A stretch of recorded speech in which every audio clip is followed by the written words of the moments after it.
Bienvenidos a la sección número 33 de la materia Introducción General a la Biblia. Estamos con los libros del Nuevo Testamento, aspectos generales. Primera epístola a Timoteo. Primera a Timoteo.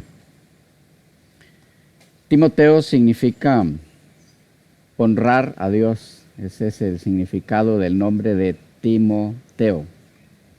Honrar a Dios. Autor, el apóstol Pablo, según puede verse en el capítulo 1, versículo 1 y los versículos 12 al 16. ¿Quién era Timoteo? Timoteo es mencionado por primera vez en Hechos 16:1, pasaje del cual podría inferirse con probabilidad que era habitante de Listra, según Hechos 20:4 también. Puede verse como procedía de un matrimonio mixto, un padre griego pagano y una devota mujer judía, Eunice. Hechos 16:1 y segunda a Timoteo 1:5. Desde su niñez, Timoteo había sido instruido en las sagradas escrituras del Antiguo Testamento, segunda Timoteo 3:15. Con toda probabilidad, en su primer viaje misionero, alrededor del año 47 después de Cristo, Pablo había sido el medio para la conversión de Timoteo. Así que desde ese día se le podía llamar hijo espiritual de Pablo. Pueden ver sobre eso 1 Corintios 4:17, 1 Timoteo 1:2, 2 Timoteo 1:2. Por esto, no es extraño leer que estaba familiarizado con las persecuciones y sufrimientos que los misioneros habían experimentado en su primer viaje, según 2 de Timoteo 3:11, en el primer viaje misionero de Pablo. Esto es, antes que Timoteo mismo se hubiera unido a la obra activa de Pablo. Aunque Pablo era el padre espiritual de Timoteo, no es del todo improbable que la abuela Loida y la madre Eunice participaran muy activamente en la conversión, según 2 Timoteo 1:5. Y que entonces ellas también merecen ser recordadas en este sentido. Y hay una lección grande allí para nosotros, abuelos, padres. Podemos también participar en formar Timoteos modernos. Cuando en el segundo viaje misionero Pablo y Sila llegaron a Derbe y Listra, Timoteo respondió favorablemente a la petición del apóstol de unirse al grupo en las tareas misioneras. Esto debe de haber ocurrido alrededor del año 51. Por Hechos 16:2 sabemos que daban buen testimonio de él las personas de su comunidad. Timoteo fue ordenado por los ancianos de la iglesia local que había sido establecida y organizada en el primer viaje misionero. Para su nueva tarea, y él sirvió a partir de allí en esa iglesia. Pablo participó también en esta solemne imposición de manos, según Hechos 14:23. Después, Timoteo pasó a Europa con los demás misioneros, habiéndose unido para esa ocasión ya Lucas al grupo. Y a partir de allí participó mucho en las actividades misioneras y eclesiásticas. ¿Qué de la ocasión de la carta? Bueno, libertado de la prisión romana, Pablo seguramente realizó su proyectado viaje a España, como puede mirarse en Romanos 15, 24 al 28. Al regresar de ese viaje, hace un recorrido por las iglesias de Oriente. Tal vez previó cercano su fin y quiso dejar afianzadas las cristiandades que había fundado ya. Habiendo encargado a Timoteo a la iglesia de Éfeso, le dirige esta carta, probablemente desde Macedonia, según el capítulo 1 y el versículo 3. El apóstol la escribió en el 63, entre el 63 y el 65 después de Cristo.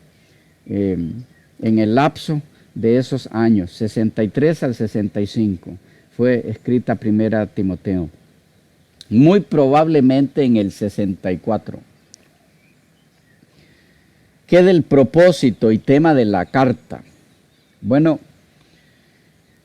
es común llamar a las cartas a Timoteo y a Tito epístolas pastorales. En realidad, este nombre es reciente y fue empleado por primera vez al inicio del siglo XVIII. Es apropiado llamarlas pastorales porque contienen desafíos para la vida y ministerio de los pastores y para la iglesia local. Por otro lado, es importante también reconocer que Timoteo y Tito no fueron pastores en el sentido usual de la palabra, sino representantes oficiales del apóstol Pablo. Eso es lo que eran ellos. Él los dejó en Éfeso y en Creta, a Timoteo y a Tito, respectivamente, para poder llevar a cabo ciertas actividades que no podía cumplir porque tenía que ausentarse él. Además del ministerio de ellos, cada congregación tenía sus pastores, obispos o ancianos, según Hechos 20, 17 y 28, Primera Timoteo 3, 1 al 7 y Tito 1, 5 al 9. La instrucción contenida en estas cartas fue escrita para orientar a Timoteo y Tito, pero también para que fuera transmitida a los miembros de cada una de esas iglesias. Segunda Timoteo 4:22 y Tito 3:15 nos indica eso. ¿Qué motivó a Pablo a escribir Primera de Timoteo? Hay dos breves pasajes que expresan los objetivos que tuvo el apóstol para enviar esta carta. En capítulo 1, versículos 3 y 4, Pablo recuerda a Timoteo el propósito por el cual lo dejó en Éfeso, para que mandases a algunos que no enseñen diferente doctrina, ni presten atención a fábulas y genealogías interminables. Es evidente que todavía persistía un problema doctrinal ahí. También en el capítulo 3, versículos 4 al 16, Pablo explica: esto te escribo, aunque tengo la esperanza de ir pronto a verte, para que si tardo, sepas cómo debes conducirte en la casa de Dios, que es la iglesia del Dios viviente, columna y baluarte de la verdad. La mayor preocupación de Pablo entonces era la amenaza doctrinal en la iglesia de Éfeso. Algunos estaban enseñando doctrinas falsas. Esto puede verse muy claramente también en el mensaje a la iglesia a Éfeso en Apocalipsis.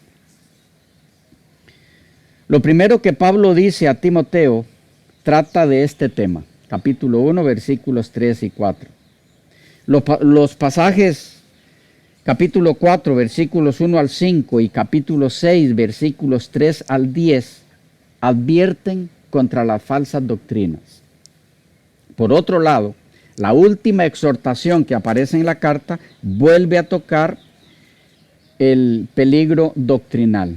Capítulo 6, versículos 20 al 21. A primera vista, es evidente que Pablo deseaba como propósito secundario instruir acerca de algunos temas no relacionados con doctrina. Por ejemplo, toca los asuntos de la oración, capítulo 2, versículos 1 al 8. El papel de la mujer, capítulo 2, versículos 9 al 15. El papel de los líderes, capítulo 3, versículos 1 al 13 y capítulo 5, versículos 17 al 25. El sostén de las viudas, capítulo 5, versículos 14 al 16. Y de la conducta de los siervos, capítulo 6, versículos 1 y 2.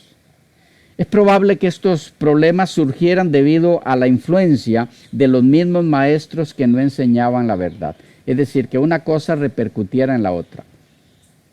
Entonces, el propósito de esta misiva fue orientar a Timoteo para que contrarrestara el problema doctrinal y pusiera en orden algunas necesidades eclesiásticas y de conducta. Para animar y guiar a Timoteo en esta difícil tarea, Pablo también dedica 2 pasajes a exhortaciones personales, que son las que encontramos en el capítulo 4, versículos 6 y 5, y en el capítulo 6, versículos 11 al 16. Todos estos temas orientan a la iglesia local y a sus líderes hasta el día de hoy. Así que todas las instrucciones que envió el apóstol Pablo a Timoteo a través de esta carta repercuten en nosotros. Están allí para que aprendamos porque no dejan de darse las mismas situaciones, no exactas quizá, pero muy parecidas o peores en algunos lugares. Entonces tenemos las instrucciones de cómo actuar contra la enseñanza falsa o ante la enseñanza falsa y los efectos que producen las enseñanzas falsas en la iglesia. Hay mucha instrucción en esta epístola respecto a eso. Preguntas, inquietudes sobre 1 Timoteo. Hemos visto así a muy grosso modo. ¿Hay alguna? Pastor, todas estas falsas doctrinas, ¿será que surgieron porque hemos visto que también en Tesalónica más bien, se daba esa problemática de cuestiones de idolatría, que involucra también falsa doctrina? ¿Será que todo eso se daba a raíz de ese cambio del judaísmo al cristianismo? ¿O tenía que ver por las naciones paganas? Gracias por el agua. En realidad, la fuente de las doctrinas falsas era muy variada, o las fuentes, muy variada. Vamos a encontrar, por ejemplo, en 1 Timoteo, ¿sí? Problemas serios con la influencia gnóstica, también, 1 Timoteo 4. Prohibían casarse, mandaban abstenerse de alimentos que Dios creó para comer.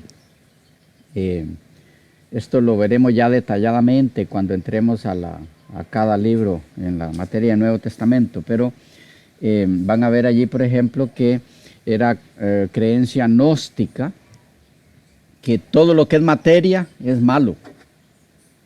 Lo que es bueno es lo que es espíritu. Todo lo relacionado con lo espiritual es bueno. Todo lo relacionado con materia física, con lo que se toca, es malo, es pecaminoso. Entonces, lo ideal en relación al matrimonio, como en el matrimonio hay satisfacción sexual, es no casarse para no practicar lo malo. ¿Okay? Ese era uno de los conceptos entre tantos de los gnósticos. Pero había también varias doctrinas que estaban afectando a la iglesia en el primer siglo, en la segunda mitad del primer siglo, que es prácticamente cuando se escribe todo el Nuevo Testamento, incluidas las cartas de Pablo y Juan y Pedro, etc. Había mucha influencia judía, donde se pretendía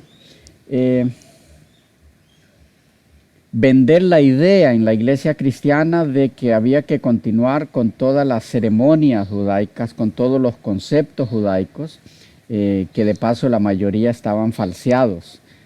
Había mucha influencia de salvación por las obras del sistema judaico, pero también había mucha influencia del paganismo. Esto porque la iglesia se estaba extendiendo mucho, ¿ya? Estaba extendiéndose la iglesia en una forma muy rápida. Entonces, al extenderse, se iba relacionando con aquellas influencias donde las iglesias se iban estableciendo. Entonces, en verdad, las fuentes para las doctrinas falsas eran muy variadas. Paganismo, incluido ahí el gnosticismo, judaísmo, eran muchas. De paso, al estudiar detenidamente prácticamente las epístolas, algunos de los otros libros del Nuevo Testamento también reflejan eso, pero más se ve en las epístolas. Casi cada epístola se escribió para instruir a la iglesia sobre alguna doctrina falsa que estaba intentando afectarla. Algo bueno nos dejaron, que se escribieran esas epístolas para atacar esas doctrinas falsas. ¿Okay? Dios siempre le da vuelta a las cosas que intentan dañar a sus hijos, a su iglesia, para que terminen en bien, porque esas instrucciones dadas en aquel tiempo para instruir en cuanto a cómo actuar ante la herejía, la doctrina falsa, hoy nos sirven para lo mismo, ¿ya? Y ellos no la escribieron pensando en nosotros, sino en los hermanos de su época. Pero sí es muy variada. Las fuentes para las enseñanzas falsas muy variadas, como ahora. Igual ahora con mucha más razón, porque hay una cantidad mucho más grande de fuentes nuevas. Conforme ha ido avanzando la humanidad, ha habido nuevas invenciones de doctrinas falsas, cada vez más. Y lo más peligroso de esto no son esas doctrinas que se pueden identificar con total facilidad, sino el elemento sincretismo en las doctrinas falsas. El sincretismo es esa característica que hace que se acuñen, se incluyan en un mismo recipiente varios elementos de diferentes doctrinas. Por ejemplo, esa fue una característica básica y es una característica básica del gnosticismo. Usted habla con un gnóstico actualmente y le habla del Señor Jesucristo como el Salvador y él le va a decir que sí. Dios como el Creador, sí, Él es el Creador. Usted le habla de las Escrituras como la palabra de Dios, sí.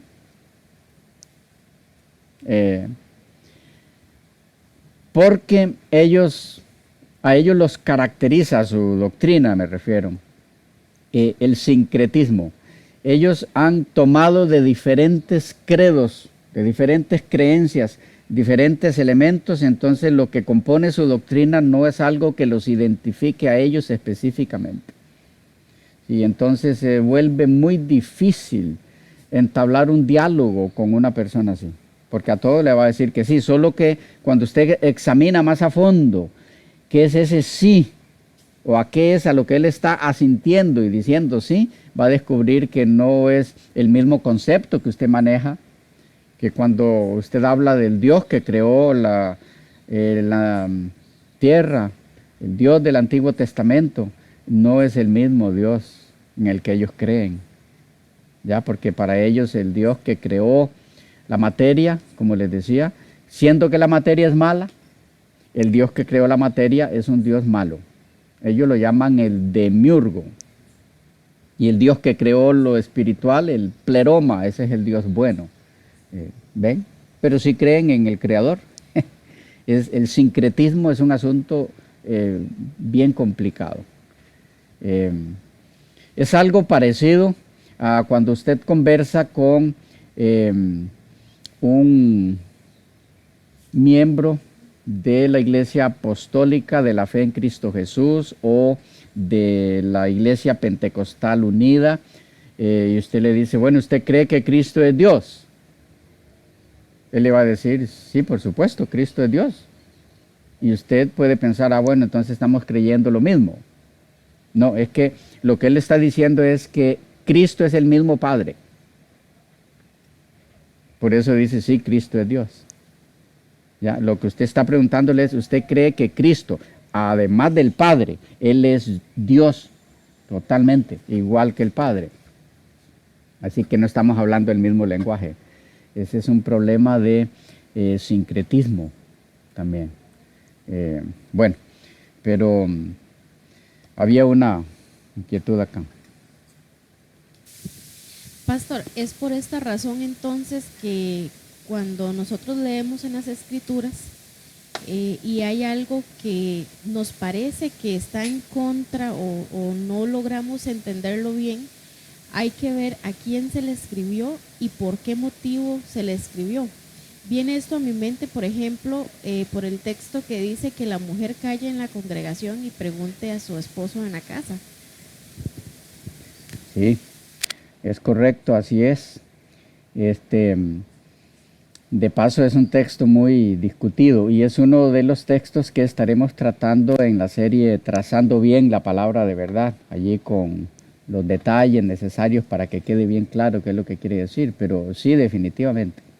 Si no conocemos el contexto histórico, lo que dio lugar a que eso se escribiera, va a ser muy difícil que demos con el verdadero sentido de esa sección de la palabra de Dios. Va a ser muy difícil. ¿Ya? Por ejemplo, ustedes van a leer en 1 Corintios 15, se me va el versículo ahora, el apóstol Pablo dice, por lo tanto, si creemos en Cristo como resucitado, estoy parafraseándolo, si creemos que Cristo resucitó, entonces somos los más miserables. ¿Cómo? ¿Por qué dice Pablo eso? En otras palabras, que estoy parafraseando, pero ese es el punto. ¿Por qué dice Pablo eso? Él está hablando a los que no creen en la resurrección. ¿Ya? Y dice entonces, si es cierto lo que esta gente enseña, que no hay resurrección, entonces los que creemos en Cristo, y nuestra creencia en Cristo se fundamenta no solo en su muerte, sino en su resurrección, que es donde tenemos la evidencia de que Él venció el pecado. En su muerte no tenemos la evidencia de que venció el pecado, aunque lo sabemos, pero la evidencia nos la da su resurrección. Entonces está diciendo Pablo, si es cierto lo que estas personas están pretendiendo que ustedes crean, que no existe resurrección, entonces los que creemos en Cristo somos los más miserables. Estamos creyendo en algo que no tiene ningún fundamento, en algo que no ocurrió. Pero usted lee el texto así solo, ¿cómo? Entonces, ¿por qué miserables por creer en Cristo? ¿Ya? Hay que saber entonces por qué dijo él eso. Estaba hablando a personas que no creían en la resurrección y que estaban intentando que los hermanos de esa iglesia donde Pablo escribe la carta creyeran eso. Es así, definitivamente. El conocer el contexto histórico es una ayuda invaluable, muy importante. Bien, ¿alguna inquietud más? ¿Alguna pregunta? No hay, se nos fue el tiempo. Quedamos por aquí, continuamos con 2 Timoteo en la próxima sección.